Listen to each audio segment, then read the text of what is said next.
Har doimgidek disclaimer sifatida eslatib o'taman.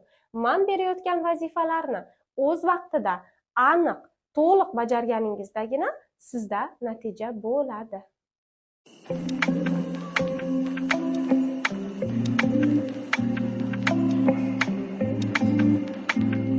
Bu mashqimizda bo'yindagi kapillyarlarga kislorod berish orqali terimizni osilishidan oldini olamiz.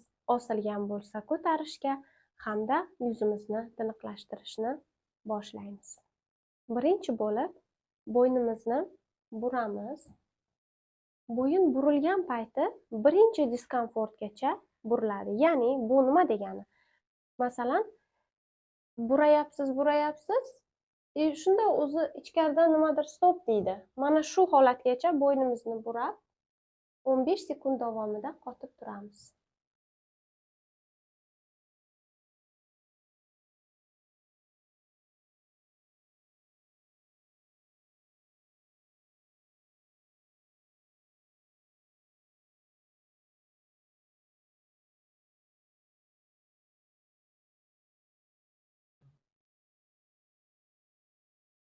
Endi sekin-sekin boshimizni yuqoriga ko'taramiz.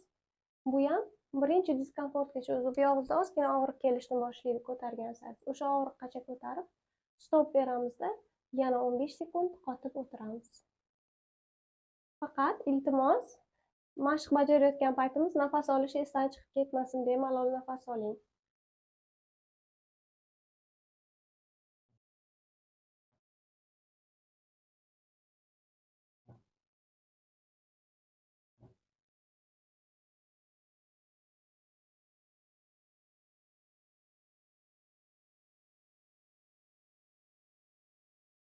Endi sekin podborodikni pastga tushiramiz. Va shu holatda yana 15 sekund qotib o'tiramiz.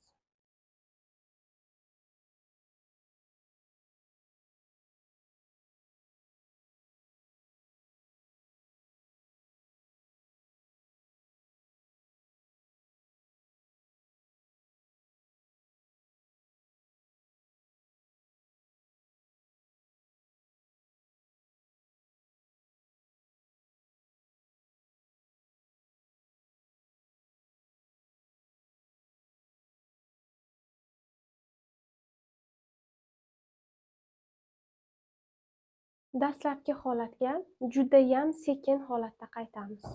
Sababi bo'yinni qayirib olishimiz hech gap emas. Bu tomonga ham xuddi shunaqa bajariladi. Bu mashqdan siz nafaqat yosharasiz, nafaqat og'riqlaringiz qoladi, balkim bu mashqda miya qon aylanishi yaxshilab, ancha-muncha uyqungiz yaxshilanadi, asablaringiz tinchlanadi.